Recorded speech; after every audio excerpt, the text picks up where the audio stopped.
मुझे तो बड़ी सीधी सी बात लगती है, कोई ऐसी उलझन वाली बात नहीं है और बड़ा साफ सा मामला है।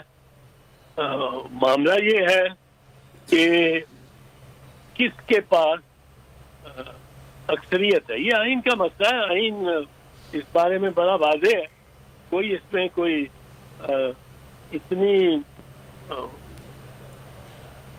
इतनी मुश्किल नहीं होनी चाहिए, दुश्वारी।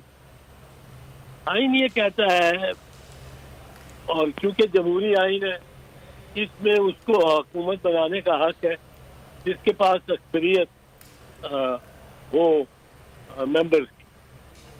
अब वो अक्सरियत जो मेंबर्स की है वो दो तरीके से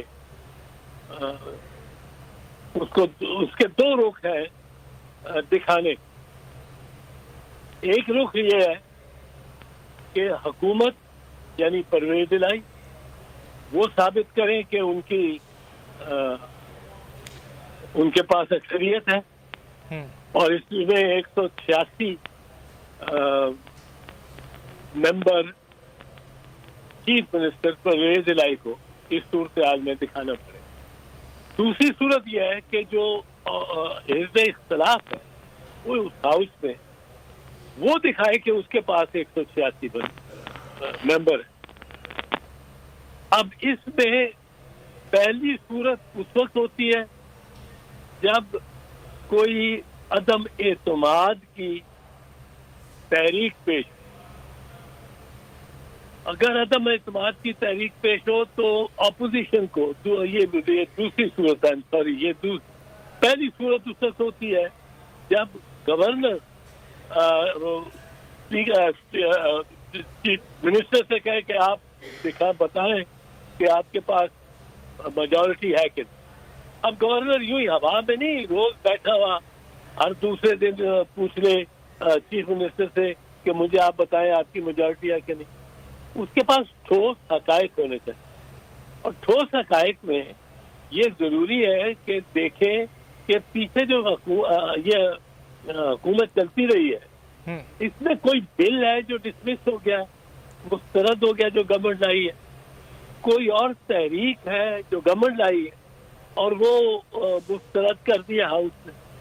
बैठे बिठाए तो गवर्नर को ख्याल नहीं आ सकते कि मुझे ये जो वजीर आला है ये हुकूमत नहीं चला सकता, क्योंकि वजीर आला की जब आपने नंबर देखने हैं तो साथ अपोजिशन के भी नंबर देखने हैं। अगर अपोजिशन एक सादा अक्सरियत से 186 के बगैर सादा अक्सरियत से भी हुकूमत को शिकस्त दे देती है 1, 2, 3, 4 बिल से, तो गवर्नर पूछ सकता है कि आप यार अब 186 बंदे अपने दिखा दो। लेकिन अगर कोई डिफीट ना हुई हो, बिल पास होते हो जा रहे हो, तो गवर्नर के लिए ये मसला मामला नहीं आ, ये उनको गवर्नर साहब को ये फिर इख्तियार नहीं मिल सकता कि वो खुद गैर मुंतखब हो और एक मुंतखब असेंबली को डिसमिस कर दें। ये आइन का मंशा नहीं है। आइन का मंशा मुंतखब हुकूमतों को बचाने का है। अब इसमें ये बात अहम है कि ऑपोजिशन ने खुद अदम एतमाद की तहरीक पेश की और उसके सुने जाने से पहले खुद ऑपोजिशन ने वापस ले ली। अब ऑपोजिशन ने जब ये ऑपोजिशन की तरफ से एक इकबाल है, एक एतराफ है कि हमारे पास 186 मेंबर नहीं है। अब वो कितना कहते रहे कि हमने तो रोकना था चीफ मिनिस्टर को असेंबली तहलील करने के लिए, इसलिए हमने ये किया।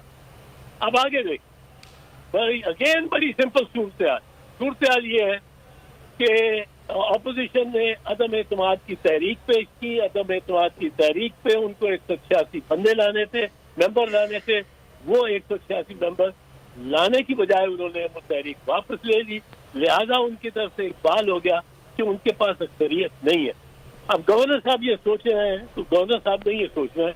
दूसरी बात, जो अगर ये अदम एतमाद की तहरीक खुद ही वापस ले लेते हैं। तो कोई जवाब नहीं रहता गवर्नर साहब के पास कि वो खुद कहे चीफ मिनिस्टर को कि तुम अपने साबित करो member. Governor has to be independent. Governor को बिल्कुल दोनों में फरीकैन में जानिबदार नहीं हुआ। अब इस मरहले पे हुआ क्या, अब होगा क्या, होना क्या चाहिए वो ये कि ऑपोजिशन को अदालत में जाना पड़ेगा। ऑपोजिशन को अदालत में जाना पड़ेगा और ऑपोजिशन को अदालत को ये पावर कराना पड़ेगा कि जनाब हमारे तो 186 बंदे थे और हमारे ये 186 बंदे हैं। और इस वजह से ये देखते हैं कि ये मामला क्या रुख इख्तियार करता है। भारत समात कल तक के लिए मुझे ये बहुत शुक्रिया एतजाज अहसन साहब, आपने वक्त निकाला, हमसे गुफ्तगू की। और इस वक्त MQ पाकिस्तान के सरबराह खालिद मकबूल